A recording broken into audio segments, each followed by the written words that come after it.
네, 여러분 안녕하세요. 삼순순장 노은택입니다. 오늘도 비대면 변수 모임을 진행합니다. 예, 지난 7화에 이어서 오늘도 8과 성령 안에 사는 삶이라는 주제로 진행을 할 건데요. 오늘 내용을 보니까 성령과 관련된 부분인 것 같아요. 바울 사도는 이번 8장을 통해서 어떤 내용을 전달했을지 우리가 약간 좀 궁금해지는 시간인 것 같습니다. 그런데 이제 앞서 실과에 대한 내용이 워낙 어렵다 보니까 어렵지는 않았어요. 근데 약간 좀 길다 보니까 약간 여러분들께서 걱정하실 수도 있을 것 같은데 이번에는 어떻게든 20분 이내로 한번 줄여보도록 하겠습니다. 바로 진행해 보도록 하죠.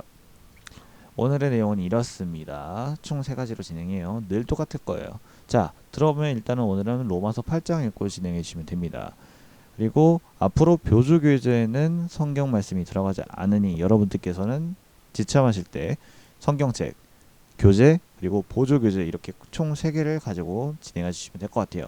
만약에 교재가 없으신 분들은 제가 같이 스캔본을 뜬 교재 파일을 올려드릴 테니까 여러분들께서는 그걸 보시고 진행하시면 될 것 같아요. 없으신 분들은 아마 새내기 분들 말고는 없으실 텐데 새내기 분들은 일단은 제가 아직 나눠드리지는 않았으니까 제가 교재 스캔 파일 올려드릴 거예요. 앞으로 일단 그걸 참고하시고 보시면 될 것 같습니다. 자, 바로 이번에 읽어봅시다. 들어가기에 대해서 진행해 보도록 할게요. 그리스도인들이 행복한 이유는 영적인 자유가 주어졌기 때문입니다. 이것은 우리의 의지와 능력 때문이 아니라 예수 그리스도 안에서 성령의 생명의 법이 우리를 해방시켜 주셨기 때문입니다. 하나님께서는 우리가 결코 할 수 없는 율법의 요구를 예수 그리스도를 통하여 이루어 주셨습니다. 이제 우리는 오직 성령의 인도함을 받는 충만한 삶을 살아야 할 것입니다. 라고 되어 있습니다. 오늘 내용은 바울 사도가 그리스도인이 행복한 이유에 대해서 말을 합니다. 그 이유가 무엇이냐? 바로 성령님 때문이다라는 건데 우리는 이 본문 8장을 통해서 어떻게 행복할 수 있는지에 대해서 진행해 보도록 할게요. 질문이 뭐죠? 자, 1번 질문이 이렇게 되어 있습니다. 바울은 누구에게 결코 정죄함이 없다고 말합니까?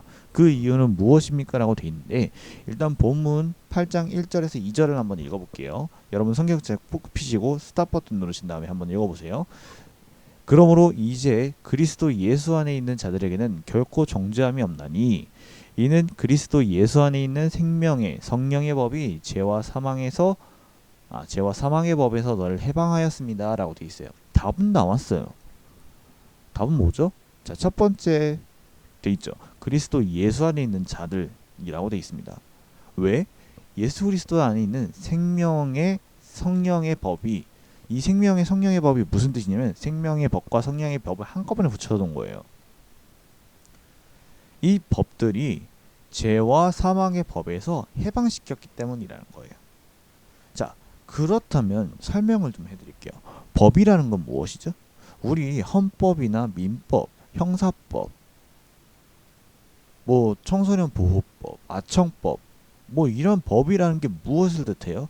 구속령을 뜻하는 거고 우리가 꼭 지켜야 되는 규율을 뜻해요.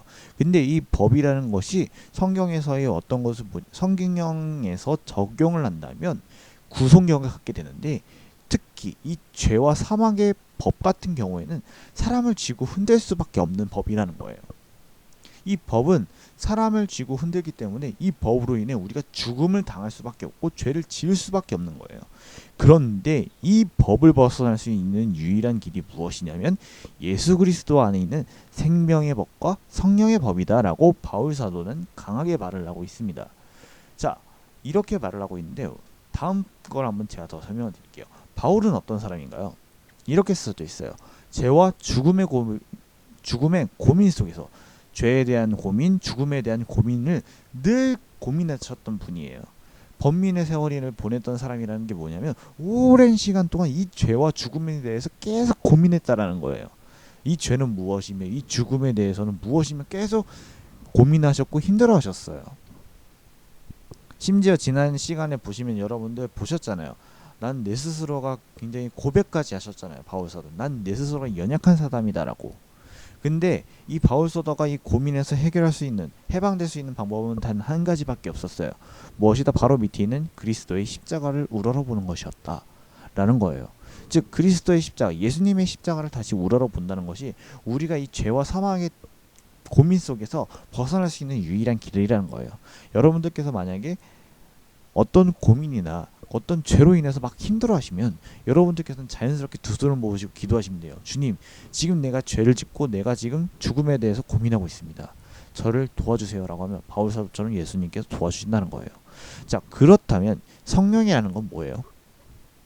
오늘 제일 많이 나올 단어가 제가 예상하기엔 성령이란 단어일 거예요. 성령은 무엇이죠? 일단은 제일 먼저 성령을 이해하면 여러분들은 삼위일체의 하나님을 이해할 거예요. 첫 번째, 성부 하나님, 일반 지금 우리가 알고 있는 하나님에 대한 존재, 유일신. 두 번째, 성자 하나님, 예수, 그의 아들 예수 그리스도.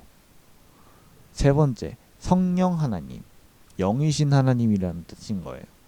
자, 보시면 이렇게 돼 있어요. 성령이란 생명의 영, 생영이라 돼 있네요. 생명입니다. 생명의 영이고 동시에 그리스도의 영을 뜻하는 거예요.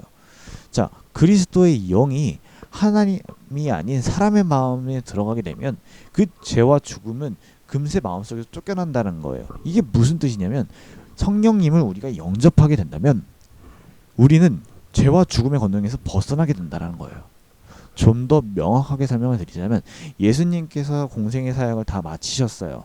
33년 동안에 진행하신 공생의 사역을 모두 마치시고 난 다음에 십자가에 못 박혀서 돌아가셨어요. 근데 돌아가신 것으로 끝나는 게 아니라 부활하셨죠.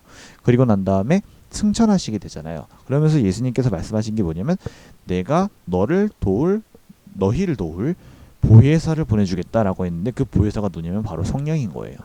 그래서 생명의 영이라고 돼 있고 동시에 그리스도의 영이라고 돼 있는 겁니다. 그래서 이 성령님이 우리의 마음에 들어오게 된다면 그때 마가다락방에 있는 모든 제자들이 갑자기 세 개의 언어로서 방언을 하기 시작했고 갑자기 머리 위에 불 같은 게 떠올라서 갑자기 막 기도를 하게 됐다. 그런 이야기를 우리가 한번 나눴던 적이 있어요. 그런 성경에도 그런 예화가 나오고요. 즉 우리는 무엇이냐? 받아들여야 된다는 거예요. 성령님을. 그렇습니다. 자, 그렇다면 질문 2번입니다. 우리는 율법의 요구를 감당할 수 없습니다. 이에 대한 하나님의 해결책은 무엇입니까? 3절과 4절 한번 읽어볼게요. 율법이 육신으로 말미암아 연약할 수 없는 그것을 하나님은 하시나니 곧 죄로 말미암아 자기의 아들의 죄의 육신의 모양으로 보내어 육신의 죄를 정하사 육신을 따르지 않고 그 영을 따라 행하는 우리에게 율법의 요구가 되게 이루어지게 하려 하십니다라고 되어 있는 거예요. 자, 답은 뭐죠? 율법. 하나님의 해결책은 뭐죠? 율법 그 자체로 이룰 수 없는 죄로부터의 인간의 칭의와 성화를 하나님의 아들이신 예수 그리스도를 통해 보여주셨다는 거예요. 쉽게 설명하자면 자, 삼위일체의 하나님은 무엇이냐면 어려울 수도 있어요. 어려우시면 저한테 따로 말씀을 하세요. 제가 추리 설명을 드릴게요. 삼위일체의 하나님은 무엇이면 성부 하나님은 동시에 성자 하나님이 되시고 성자 하나님은 동시에 성령 하나님이 되신다는 세 분이 똑같다라는 거예요. 근데 동시에 세 가지의 인격을 나타낸다는 뜻에서 삼위일체라고 말하는 겁니다. 근데 이 중에서 성자 하나님께서 인간의 몸을 입고 예수님이라고 이 땅에 오셨습니다. 그걸 보내신 분이 누구냐면 성부 하나님이에요. 아비 부자 써가지고 성부, 아들 자자 써가지고 성자.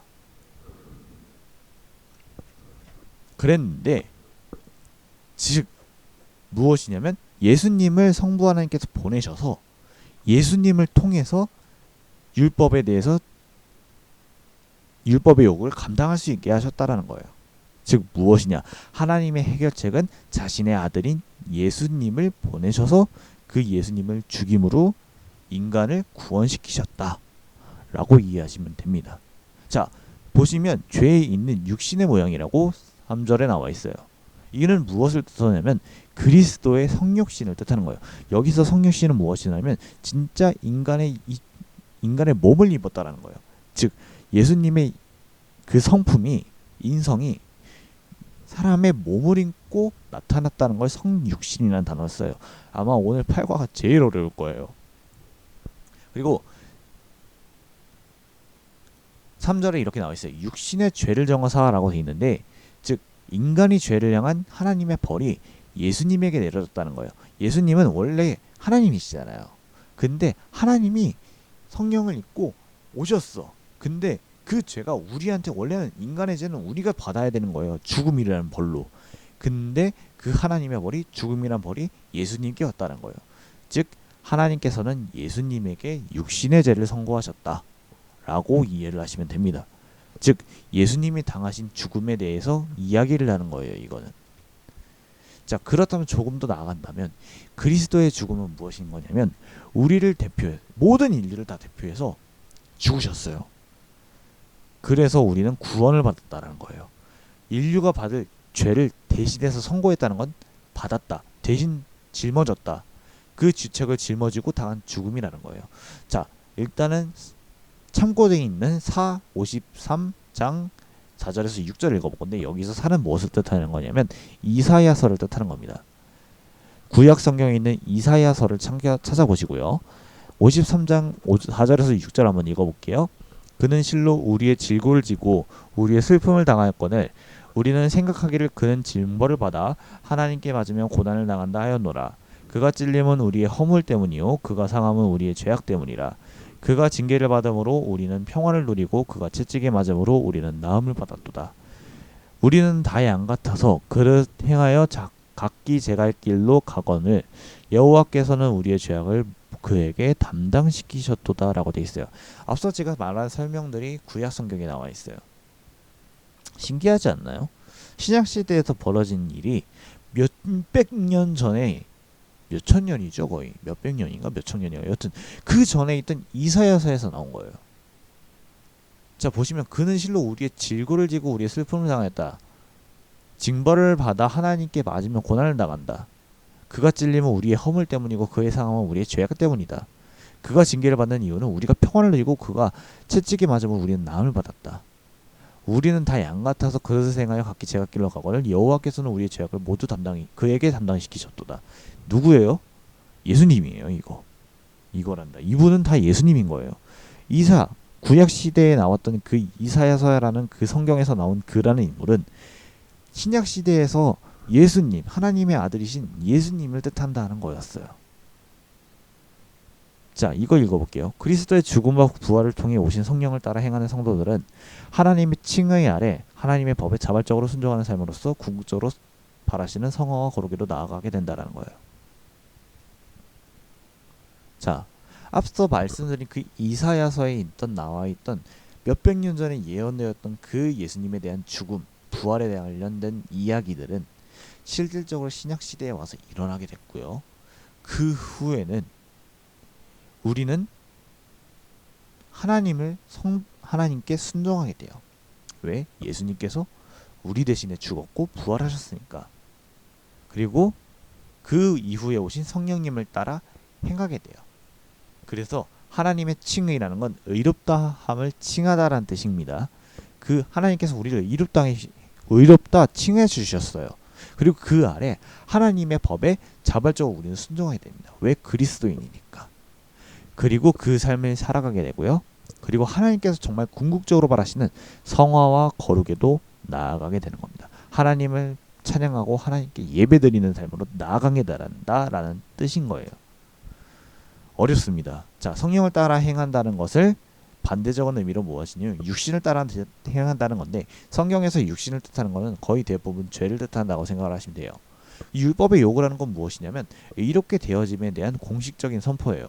즉 율법은 제가 말씀드렸다요. 죄를 판단하는 도구다. 그럼 율법의 요구는 무엇이면 죄가 없다. 죄가 없어짐을 뜻해서 이렇게 되어진다는 걸 뜻하는 거거든요. 그에 대한 공식적인 선포라는 겁니다. 근데 여러분 여기서 오해하실 게 뭐냐면 죄 있는 육신의 모양이라는 거에서 어떤 분들은 예수님께서 살아가셨다 이런 뜻이라고 생각할 수는 있는데 그 뜻이 아니에요. 인간이신 예수님은 인간의 몸을 입었다라는 거지. 왜냐하면 인간의 죄 있는 육신 자체가 인간이라는 뜻이잖아요. 왜냐하면 우리가 먼저 아담과 하와가 만들어지고 나서 죄를 지었으니까 따지면 거 따먹었잖아. 그래서 우리는 죄가 애초부터 있었던 거예요. 그래서 그 육신을 입었다라는 거예요. 예수님께서. 이해하시죠? 이번 과는 왜 이렇게 어렵습니까? 진행하는데 저도 힘들어 죽겠네요. 자, 질문 3번 진행하겠습니다. 육신의 생각이 하나님의 원수가 되고 하나님을 기쁘시게 할 수 없는 이유는 무엇입니까? 자, 7절에서 8절입니다. 로마서 7장, 8장입니다. 8장 7절에서 8절 한번 읽어볼게요. 육신의 생각은 하나님의 원수가 되나니 이는 하나님의 법에 굴복하지 아니할 뿐만 아니라 할 수도 없습니다. 그 이유는 육신에 있는 자들은 하나님의 기쁘게 할 수 없느니라 라고 되어 있어요. 자, 질문이 뭐였죠? 왜 육신의 생각이 하나님의 원수가 되고 하나님을 기쁘시게 할 수 없는 이유는 무엇이다? 하나님의 굴복하지 아니할 뿐만 아니라 할 수 없다. 애초에 도전할 수가 없다라는 거예요. 왜? 육신 있는 자들, 죄 있는 자들은 애초에 하나님을 기쁘시게 할 수 없어요. 죄에서 나와야 돼요. 우리는 죄 때문이라는 거예요. 결국은. 즉 거듭나지 못한 육신이라는 것은 예수님을 영접하지 않은 육신을 말하는 거예요. 예수님을 영접하지 못한 육신은 하나님을 향한 적대적인 감정이에요. 저서 하나님이 뭔데 나한테 이래라 저래라야. 그리고 대적하게 돼요. 나 하나님 안 믿을 거야. 나 교회 안 나갈 거야. 라는 거예요. 근데 이 행동들은 어떤 결과를 일어나게 된다면 하나님께서 분노를 일으키시게 해요. 네가 나를 뭔데 나에게 거역해? 내가 너를 위해서 내 아들까지 희생했어. 근데 네가 나를 거역해? 그럼 넌 어쩔 수 없어. 죽어. 보시면 스스로 사망이라는 치명적인 결과를 초래한다라고 되어 있는 거예요. 그렇다면 이 거듭나지 못한 육신에 반대되는 사람은 뭐죠? 아까 방금 전에 배웠어요. 예수님을 받아들인 보혜사 성령님을 받아들인 사람들, 거듭난 사람들이라는 거예요. 그 사람들을 성령에 따라 행하는 성도들이라 말하는데, 자, 그 사람들은 의롭다 칭함을 받게 되고요. 하나님으로부터. 그리고 하나님의 법에 자발적으로 순종하게 되고 궁극적으로 삶을 살아가게 됩니다. 그리고 하나님께서 원하시는 성화와 거룩에 나아가게 된다는 거예요. 방금 전에 배웠던 거 또 한 번 더 외운 겁니다. 자, 질문 4번 읽어볼게요. 하나님의 자녀가 되는 증거는 무엇이죠? 자, 14절에서 15절 한번 읽어볼게요.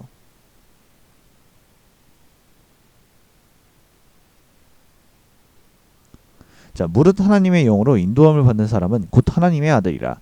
너희는 다시 무서워하는 종의 영을 받지 못하고 양자의 영을 받았으므로 우리가 아빠 아버지라고 부르짖느니라 라고 되어 있는 거예요.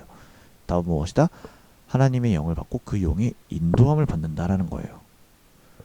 우리가 하나님의 자녀가 된다는 거예요. 자, 그렇다면 질문이 될 것 같아요. 하나님의 자녀가 되는 길은 뭐예요? 아까 말씀드린 저 답 같은 경우는 증거가 되는 거예요. 왜? 어떻게? 하나님의 영을 받고 그 영의 인도함을 받는 사람은 하나님의 아들이 됐다라는 그 증거니까.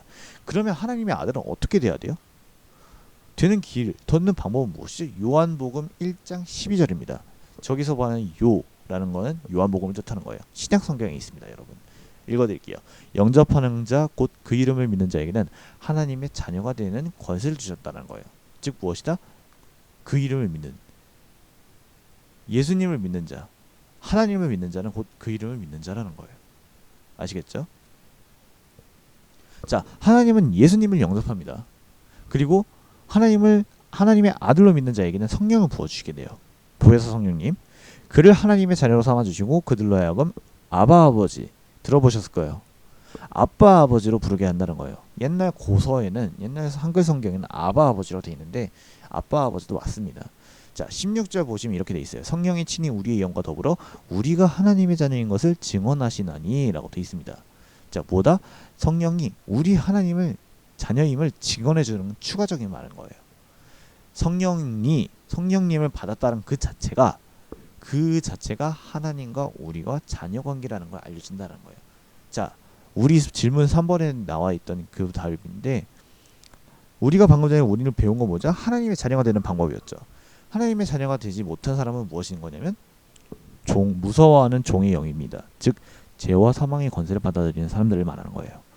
이 사람들은 육신의 생각, 죄를 가지고 있고요. 정욕도 마찬가지 죄입니다. 그리고 마지막에는 사망과 멸망에 이르는 사람들이에요. 무섭습니다, 여러분. 사망과 멸망이라는 건 영원히 사라지는 거예요. 예수님의 하늘 생명체에 있는 사람들. 참 무섭습니다, 여러분. 자, 질문 5번입니다. 우리에게는 하나님의 자녀로서의 특권이 있습니다. 우리는 그것을 어떻게 경험하게 됩니까? 자, 16절에서 17절이네요. 성령이 친히 우리의 영과 더불어 우리가 하나님의 자녀인 것을 증언하시나니 자녀이면 또한 상속자 곧 하나님의 상속자요 그리스도와 함께 상속자니 우리가 그와 함께 영광을 받기 위하여 고난도 함께 받아야 할 것이니라 되어 있어요. 자, 그리스도의 자녀, 하나님의 자녀로서의 특권은 무엇이고 그것을 어떻게 경험하게 되죠? 무엇을 통해서? 성령님을 통해서. 그리스도인은 성령님을 통해서 하나님의 자녀임이 증명됩니다. 그리고 하나님의 자녀로서 그리스도와 함께 하나님의 상속자가 된다는 거예요. 이 상속자는 어떠냐? 하나님의 기업을 받게 된다는 건데, 하나님의 기업은 무엇이냐? 이렇게 돼 있어요. 첫 번째, 거듭남을 통해 새로운 몸과 삶을 얻고, 더 나아가 하나님께서 예비하신 새 하늘과 새 땅을 얻게 된다는 거예요. 즉 하나님께서 예비하신 새 하늘과 새 땅에 나아가는 그런 새로운 삶과 새로운 몸과 삶을 얻고 나아간다는 거예요. 즉 뭐냐? 영생을 얻게 된다는 거예요. 그리고 그곳은 어디냐? 새 하늘과 새 땅, 영원히 그리스도와 함께 왕노릇하면서 살게 되는 특권이에요. 그리고 우주 만물을 기업으로 받는데, 로마서 32장 8장 32장만 더 보면 이렇게 돼 있어요. 자기 아들을 아끼지 아니하고 우리 모든 사람을 위하여 내어 주시니가 어찌 그 아들과 함께 모든 것을 우리에게 주시지 아니하겠느냐. 주신다라는 거예요. 모든 것을. 마지막, 그리스도와 함께 고난에 동참합니다.